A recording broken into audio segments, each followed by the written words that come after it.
სარიმის გორაზე მდებარე წმინდა გრიგოლ ხანძთელის სახელობის ტაძრის მღვდელმსახური მღვდელი იაკობ მუჯირი. დილამშვიდობისა მამაე კუბ. დილამშვიდობისა, ღმერთმა დაგლოცოთ. მადლობა სტუმრობისთვის. მამაე კუბ, არის თემები, რომლებიც ჩვენ ამ ეპოქაში გონია ხოლმე ჩვენ დროში, მაგრამ სამწუხაროდ მარადეულია და რაც სამყარო არსებობს და ალბათ იარსებებს იქნება ემპათია და ჩაგვრა, ბულინგს რომ უწოდებენ დღეს, უბრალოდ ეს ტერმინოლოგია უფრო მიღებულია და აი რადგან ჩვენ ვიძახით რომ ეს არის თემები, რომლებიც სულ არსებობდა, ბიბლიაში რა მაგალითები ხდება ამ ნაწილში ამ მიმართულებით. დიახ, როგორც თქვენ აღნიშნეთ, მე მგონი რომაული ანდაზა არის ესეთი ყველაფერი ახალი, კარგად დავიწყებული ძველია. ამიტომ ჩვენ გსურს, ჩვენი მცდელობა იქნება, რომ გავამახვილოთ ყურადღება იმაზე, რასაც საუკუნეების წინ გვაუწყებდა ჩვენ ბიბლია და რომ ამაზე პასუხი გვაქვს. ანუ ეს პრობლემა არსებობდა და მნიშვნელოვანია ამ პრობლემას როგორ ეხება წმინდა წერილი. ჯერ შევეხოთ პრობლემას, პირველი რაც მნიშვნელოვანი იქნება, თან უფრო ძველაღთქმისეული მაგალითია, ეს არის ჩაგვრა. ჩაგვრის გამოვლინება ზოგადად ყოველთვის ხდებოდა, ყოველთვის დაუცველი იყო ადამიანი მეტნაკლებად და მათ შორის ქრისტეს განკაცების დროსაც ამასაც შევეხებით და ძალიან ბევრი ჰუმანური მიდგომა ქრისტეს მოღვაწეობას უკავშირდება, მაგალითად ის რომ ქალი მოწაფე პირველი არის ქრისტე, რომელმაც ქალი დაიმოწაფა.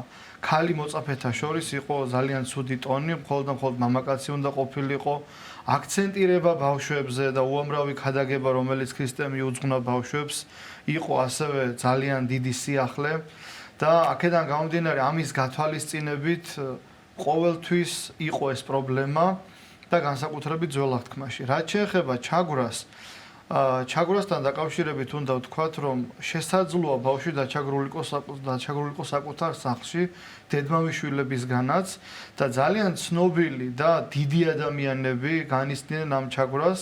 მაგალითად, ასეთი იყო დავით მეფე, ასეთი იყო იოსები, რომელიც ამაღლდა ეგვიპტეში, ასეთი იყო ისააკი, რომლისგანაც იშვა იაკობი და ყველა ისრაელიანი, რომელსაც ისრაელი ეწოდა და მის მოდგმას ბუნებრივია ისრაელიანი ეწოდება და ძალიან ბევრი ადამიანი. ამიტომ ჩვენ კონკრეტულ მაგალითებს შევეხებით და პავლე მოციქული ამ მაგალითებიდან ერთ-ერთს გამოარჩევს. ეს არის ისააკისა და ისმაელის ურთიერთობა და თუ რა არის გამოსავალი და რა არის სანუგეშო, ამასაც ვიტყვით. რაც შეეხება აი ამ ხსენებულ პიროვნებებს, ჩვენ მართებულია აღვნიშნოთ თავდაპირველად ქრონოლოგიურად რომ მივყვეთ. ეს არის ისმაელისა და ისააკის ურთიერთობა. უნდა აღვნიშნოთ, რომ ეს არის ერთი მამის ორი შვილი, ოღონდ სხვადასხვა მეუღლეებისაგან. პავლე მოციქული ამბობს, ორ-ძე ესხნეს აბრაამს, ერთი მხევლისაგან და ერთი აზნაურისაგან. ანუ ერთი იყო მხევალი ქალი, ხოლო მეორე იყო მისი საყვარელი მეუღლე სარა, პირველს ერქვა აგარი და პირველად შვილიერი ხდება მხევალი ქალი აგარი და შემდეგ იბადება სარასაგან ისააკი. აი ეს არის ძალიან მნიშვნელოვანი და რომ შევიწროებული იყო, ანუ იჩაგრებოდა ძმისაგან, მაგრამ დასკვნის სახით მოციქული ამბობს ხორციელი იგის დევნი და სულიერსა მას. აი ეს არის ძალიან მნიშვნელოვანი. ესე იგი თუ ჩაგვრა განიცადა ბავშვმა, მშობლისთვის რა არის მნიშვნელოვანი? თუ ბავშვმა განიცადა ჩაგვრა, ეს არ ნიშნავს იმას, რომ ის იქნება წარუმატებელი, ის იქნება დაუშვათ ისეთი ადამიანი, რომელსაც სამომავლოდ არ ექნება პერსპექტივა და წარმატება. პირიქით, უმეტესწილად დავით მეფე, როგორც ვახსენეთ, იჩაგრებოდა დედმამიშვილებისგან, მათ შორის უფროსი ძმებისგან და დასცინოდნენ კიდევაც და წმინდა წერილში არის ამის მაგალითი, როდესაც იესე მათი მამა აგზავნის ყველაზე პატარა ძეს დავითს, რომელსაც მხოლოდ მამის ცხრის ფარა უნდა ემწყემსა, ერთჯერადი დავალება ეძლევა, შეიძლება ითქვას, რომ სანოვაგე მიუტანოს ძმებს ბრძოლის დროს, როდესაც ისინი ფილისტიმელებს ებრძვიან და ძმები დასცინიან მას, რომ პირველი შემთხვევა, როდესაც იგი მამის სახლის შემოგარენს გაცდა და ასე ვთქვათ, შორი გზა გაიარა პირველი შემთხვევა და აი ესეთი ადამიანი ხდება არა თუ ოჯახში დომინანტი თავისი წარმატებით, არამედ მთელ ქვეყანაში. და აი ეს ადამიანი, ამ ადამიანის ძლიერება, დავით მეფის ძლიერება მდგომარეობს მის სულიერებაში. სულიერი ყოველთვის იდევნება, მაგრამ სულიერი საჭირო დროს და საჭირო მომენტში ძალიან დიდ ძალმოსილებას ავლენს. და ძალიან მნიშვნელოვანია დავითის мотиваცია და დავითის დამოკიდებულება, სად ვლინდება მისი სულიერება და რა განაპირობებს იმას, რომ დაუპირისპირდეს ფილისტიმელ გოლიათს. ჩვენ ვიცით, რომ ყოველ დღე გამოდიოდა იგი და შეურაცხყოფას აყენებდა ისრაელიანებს ერთი ჭეშმარიტი ღმერთის მადიდებელ ერს და შიშის გამო ვერ ბედავდა ვერავინ მის წინააღმდგომას, ანუ მასთან დაპირისპირებას. ის ამბობს ესეთ სიტყვებს, რომ არ მივცემ უფლებას მაგ წინა დაუცვეთელს. ეს წინა დაცვეთილება და წინა დაუცვეთელობა არის ძველ აღთქმაში მკვეთრად გამოხატული რელიგიური აქტი, შეიძლება ითქვას ნათლობის წინა სახე და ამიტომ ამ რელიგიური ნიშნით ამახვილებს ყურადღებას, რომ უღმერთოს თუ სხვა სიტყვებით ვიტყვით, არ მივცემ უფლებას, რომ ჩვენი ისრაელიანთა ღმერთი შეურაცხყოს, ამიტომაც უპირისპირდები მას. არა ტერიტორიული მთლიანობისათვის, არა დაუშვათ პატრიოტული მოსაზრებით, არამედ ყველაზე მთავარი მისი мотиваცია არის რელიგიური мотиваცია. ეს არის შეიძლება ითქვას სულიერი პოლემიკა დავითისა უსჯულო ერთან, ანუ ამ შემთხვევაში ფილისტიმელებთან და ამ мотиваციით უპირისპირდება იგი და ბუნებრივია იმდენად დიდია მისი გამარჯვება, რომ მეფეც კი ინტერესდება მისი გამარჯვებით. ანუ ეს არის ერთი მაგალითი, როგორ იჩაგრებოდა იგი და როგორ დაწინაურდა სხვათა შორის, როდესაც მიდის წინასწარმეტყველი იესეს ოჯახში, ფაქტიურად არც კი ელოდებიან მას და მამა ამბობს, რომ ერთადერთი ძე დარჩა მას, უმრწემესი, ანუ ასაკით ყველაზე პატარა, რომელიც წყემსავს მამის ფარას და გვიან დაბრუნდება სახლში. და სწორედ ის არის რჩეული, ანუ ის არის კურთხეული, ის არის სულიერი, რომელიც იდევნებოდა. ეს არის ერთი მაგალითი. სხვა მაგალითია მამამთავარი იაკობისა, რომელიც ასევე ძმისგან იდევნებოდა და ყველაზე მეტად სხვათა შორის ძმის დევნა გამოვლინდა არა მცირეწლოვან ასაკში, არამედ უფრო ზრდასრულ პერიოდში. ესეც მნიშვნელოვანი ჩაგვრის ერთ-ერთი მაგალითია, მაგრამ ეს ორი ძმა მკვეთრად განსხვავებულია. ეს საუბარია ესავზე და იაკობზე. იაკობი არის კარავში მცხოვრები მყუდრო ადამიანი, სულიერი ადამიანი, ხოლო ესავი არის მონადირე და ველადმავალი და ძლიერი მონადირე იყო იგი ნებროთის მსგავსად ღვთის წინაშე. მაგრამ ნახეთ როგორი დამოკიდებულებაა. მშობელიც კი შვილებთან მიმართებაში უშვებს შეცდომას. მშობელი ამ შემთხვევაში ისააკი აქცენტირდება იმ ძეზე, რომელიც არასულიერია, ანუ ესავზე და ის, რომელიც გარედმავალია და ნანადირების მომტანია და უყვარდა ისააკს ნანადირები, ესავის მოტანილი და ყურადღების მიღმა რჩებოდა სულიერი იაკობი, რომელიც იყო კარავში მყოფი, სულიერი და მყუდრო ადამიანი. ამიტომ მისი ეს დამოკიდებულება, მისი მიდგომა მკვეთრად ვლინდება, რომ არასწორია და იმედოვნებს, რომ რადგან პირველი, ანუ უმრწემესი ძე არის ესავი, კურთხევანო პირმშობა უნდა მიიღოს მან. მაგრამ ოჯახში მოგეხსენებათ ორია მშობელი, თუ კი ერთი უშვებს შეცდომას, მეორე უფრო ფხიზლადა და უმეტესწილად ეს უნდა ვაღიაროთ, რომ დედებს გამოსდით მამებთან მიმართებაში და მისი მეუღლე რებეკა, სწორედ მოწოდების სიმაღლეზეა. ჩვენ ვერ ვიტყვით, რომ ისააკი არა მოწოდების სიმაღლეზე, უბრალოდ მან აი ამის გამო თავადვე წმინდა წერილი ამბობს, რომ ნანადირები მოჰქონდა მასთან ესავს და ყურადღება, ასე ვთქვათ, მიიპყრო მამისა აი ამ მოქმედებით და ყურადღების მიღმა დარჩა მას სწორედ სულიერი ძე იაკობი. და რებეკა ეუბნება მას, ასწავლის იმ გზას, რომელიც გზითაც შეიძლება მან კურთხევა მიიღოს და ის მართლაც იღებს კურთხევას და სწორედ აი ამის შემდეგ ხდება უკვე დაპირისპირება ძმებისა და განიზრახავს ძმა კაინის მსგავსად საკუთარ გულში, რომ ჩვენი მამის დაფლვის დღეს ვიძიებ შურს და მოვაკვდინებ ჩემს საკუთარ ძმას იაკობს. ამის გამო გადახვეწა უწევს იაკობს სახლის დატოვება და მესოპოტამიაში დედის ძმასთან ლაბანთან გარკვეული პერიოდი 10 წლეულების მანძილზე უწევს წასვლა.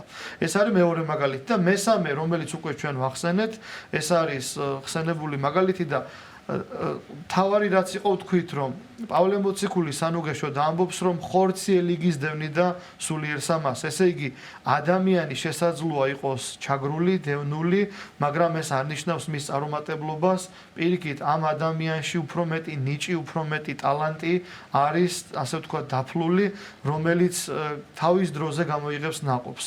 ეს რაც შეეხება ჩაგვრას. ამიტომ, რადგან ჩვენი ფორმატი უფრო მცირეა და არ გვექნება საშუალება რომ გავშალოთ ეს თემა, გადავალ მეორე საკითხზე, ეს არის ემპათია.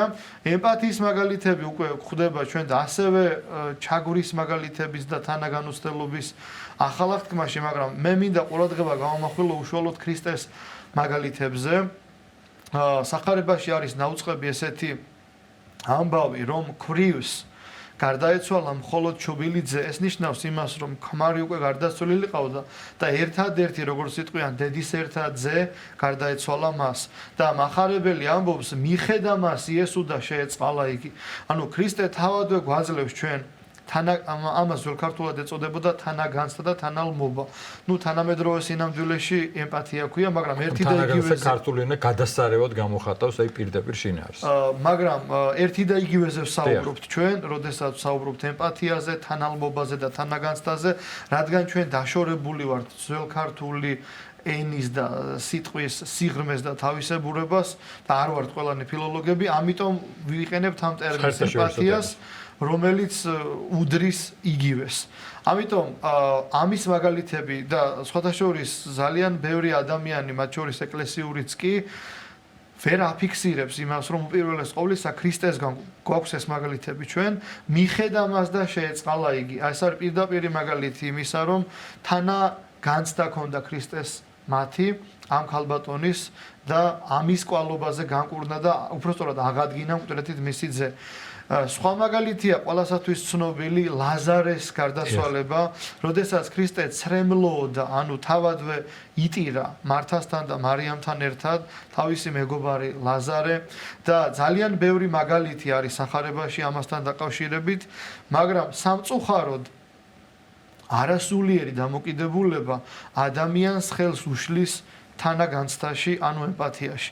ამის მაგალითი არის შაბათ დღეს სინაგოგაში განკურნებული ერთ-ერთი ადამიანი, რომელიც იყო დაბადებიდან პარალიზებული, ანუ როგორც მახარებელი ამბობს, ხელი განხმელ ედგა, შობიდან პარალიზებული იყო იგი და სინაგოგას როცა ვახსენებთ, უნდა დავაკონკრეტოთ, რომ ეს არის უბრალოდ შესაკრებელი, რელიგიური ერთობის შესაკრებელი, არა სოლომონის ტაძარი, არამედ შესაკრებელი, რომელიც იყო მრავლად ქრისტეს მოღვაწეობის დროსაც და დღემდე ასეა.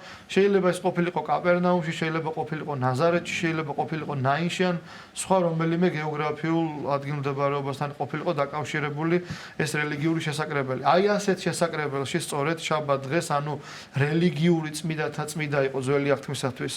აი ეს დღე, საღვთო უქმობის დღე, აკვირდებიან ქრისტეს ხომარ განკურნავ შაბათ დღეს. და ქრისტე მათ ეუბნება, რომ ნუ თუ ადამიანი, რომელსაც ჩაუვარდება ვირიან ხარი ორმოში არ ამოიყვანს მას, ნუ თუ რა არის თქვენთვის პრიორიტეტული, სულის ცხონება თუ მისი წარწმედა, სიკეთის გაკეთება თუ ბოროტებისა და ბოლოს ამბობს ამას, რომ სული უნდა ვიცხოვნოთ თუ წარვიწმიდოთ. და ამის შემდეგ საჯაროდ შეიძლება ითქვას ყველას წინაშე წარმოადგინა იგი, ანუ შუაგულ სინაგოგაში დააყენა და ეუბნება სიტყვებს განირთ ხელი შენი და მას მოეგო ხელი იგი, ანუ განიკურნა, როგორც მთელი მეორე ხელი ქონდა, ასევე მიიღო მან სიმრთელე და ჯანმრთელობა.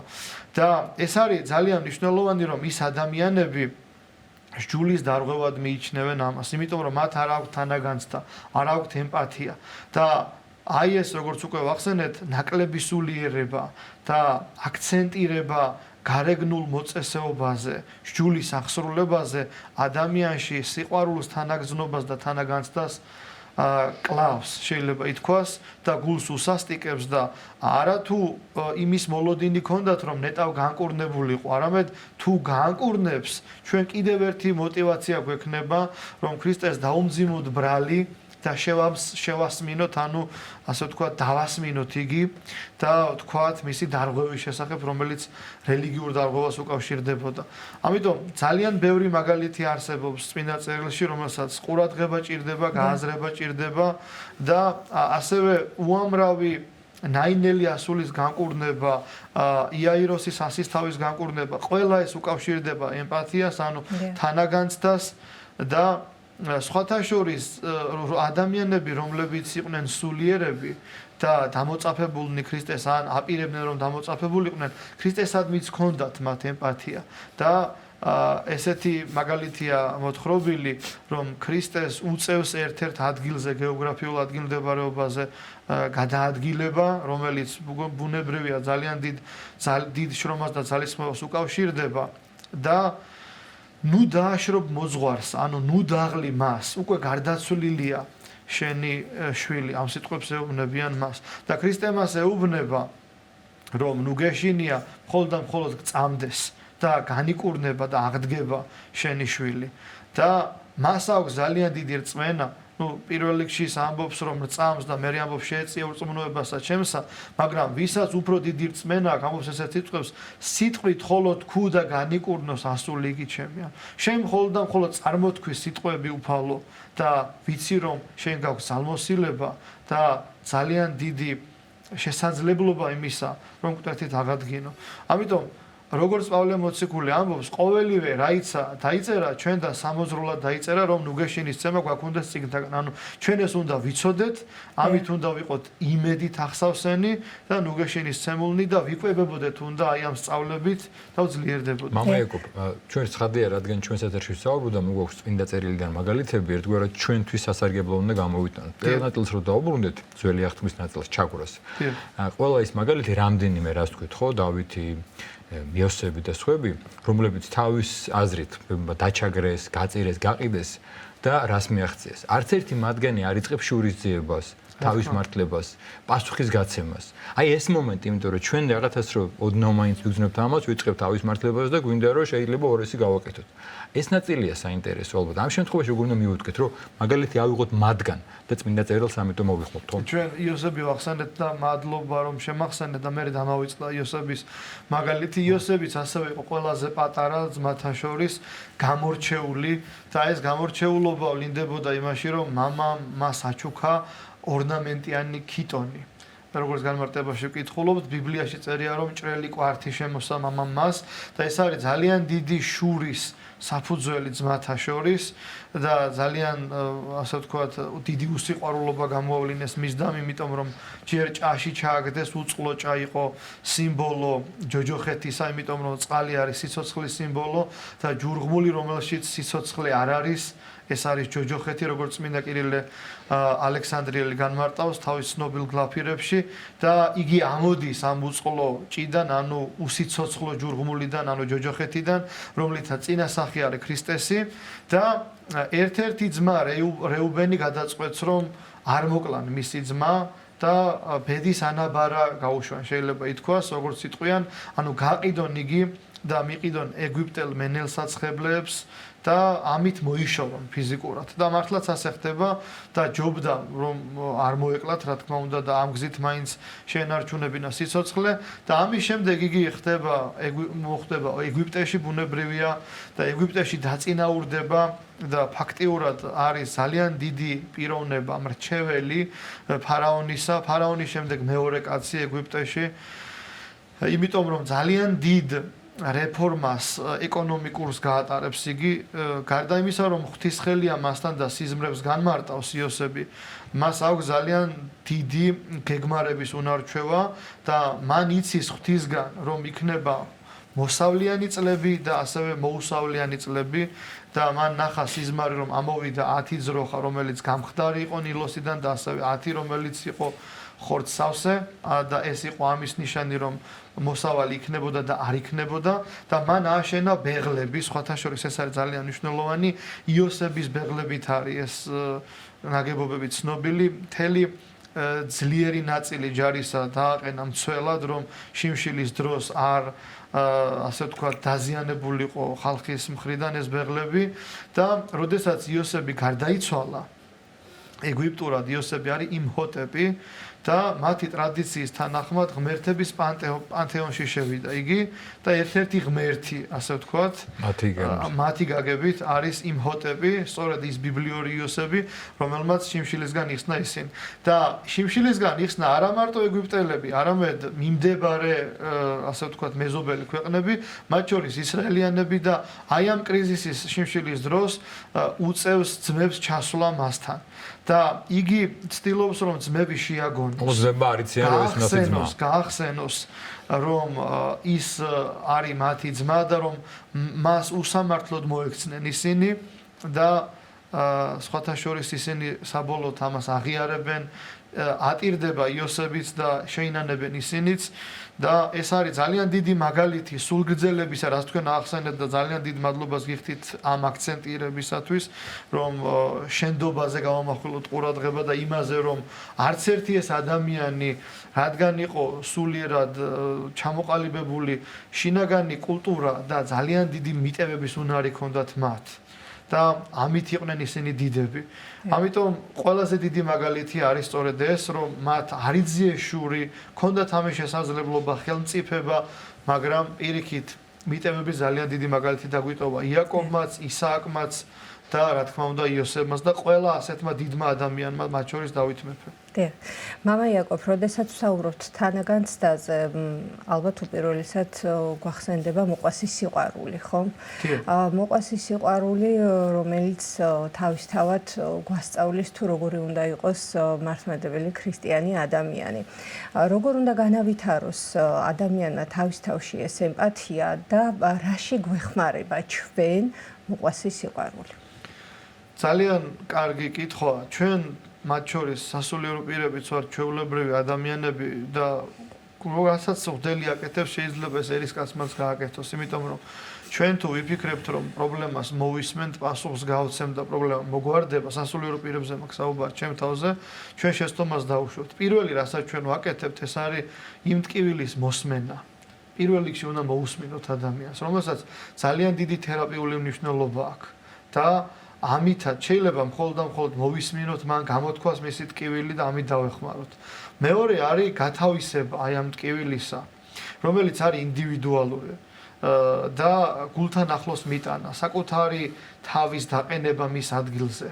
არა იმის ფიქრი რომ უი ამან როგორ შესწოდა, არამედ შესაძლოა მე შემეცოდა ერისკაცი რომ ყოფილიყავი, ამ გარემოებაში რომ ყოფილიყავი, ეს შესაძლებლობა რომ მქონოდა, აი ამაზე ფიქრი. თუ დაუშვათ სხვა არის ასაკით პატარა ან სქესით სხვა არის, შეიძლება წარმოვიდგინოთ რომ ჩემი შვილი მეუბნება ამ პრობლემას და რასაც ჩემ შვილს ვეტყოდი და ვურჩევდი, იმას ვეტყვი ამას და რასაც ვერ ვეტყოდი რომ პასუხი არ მაქვს. აი ამით უფრო გულწრფელები ვიქნებით ჩვენ, იმიტომ რომ ყველა კითხვაზე პასუხის პრეტენზია არ უნდა გქონდეს, არც ყველა პრობლემის მოგვარების ასე ვთქვათ, ამბიცია რომ მე ყველა პრობლემას მოვაგვარებ, რასაც ვერ ვაგვარებთ, არის ძალიან ბევრი მსახურება. პარაკლის ჩავატარებთ, უფალ შევავედრებთ, კვეთაში მოვიხსენებთ. ანუ უნდა დავტოვოთ რაღაც საღვთო კომპეტენციაში, რა შეგვიძლია ჩვენ და რა არ შეგვიძლია ჩვენ, რაში შეგვიძლია თანაუგზნო და რა უნდა მივანდოთ ღმერთს. და ამით ჩვენ დავვლდებით, იმიტომ რომ არ შეგვიძლია, ძალიან ბევრი რამ არ შეგვიძლია თუ დავაკვირდებით, უნარობასაც კი ვხედავთ ჩვენ თავში, საკუთარ შვილებთან მათ შორის, საკუთარი პრობლემის მოგვარების დროს და ამიტომ იძულებულები ვხდებით, რომ ღვთის წინაშე წავდგეთ და დავინდაბლოთ თავი. მაგრამ მეორე ნაწილში, რაც ადამიანურია, რაც ასე ვთქვათ, თერაპიული მნიშვნელობის მქონია, შეგვიძლია მოვისმინოთ. მაგრამ ემპათიასთან მიმართებაშიც არის, ანუ თანაგანცდასთან დაკავშირებით არის ძალიან მნიშვნელოვანი ის, რომ ჩვენ თანაგანცდა არ უნდა იყოს ჩვენთვის მაცდუნებელი. აი თუ კი ადამიანს ეწყინება ის რომ მასთან ერთად ცოდვას არ აღვასრულებ, მაშინ ემპათია არ მევალება მე.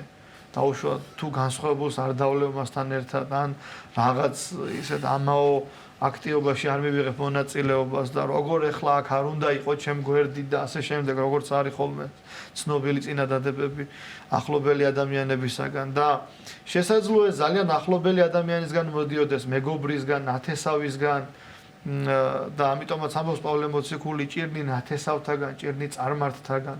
შეიძლება საცტური ნათესავისგანაც მოდიოდეს, ახლო ადამიანისგან მოდიოდეს და ის კრიტიკული მექანიზმი ჩვენ არ გქონდეს ამუშავებული მასთან მიმართებაში, იმიტომ რომ ახლობელია და ნათესავია და მოუდუნდეთ და ამან დაგვაშვებინო შეცდომა, მაგრამ სიბრძნე გველისა და უმანკოება მტრედისა მდგომარეობს სწორედ ამაში, რომ ჩვენ ვიყოთ ფხიზლად და სიფხიზლე არ ნიშნავს უძილობას. ეს ნიშნავს იმას, რომ ჩვენ ვიყოთ გონიერნი ყველა სათნოებასთან მიმართებაში და ისევე როგორც ყველა სათნოებას ამ სათნოებასაც საცდური აქვს და გაუკუღმართების, ასე ვთქვათ, მეორე მხარე, რომელიც არ უნდა მოხდეს. დიდი მადლობა მამა იაკობ.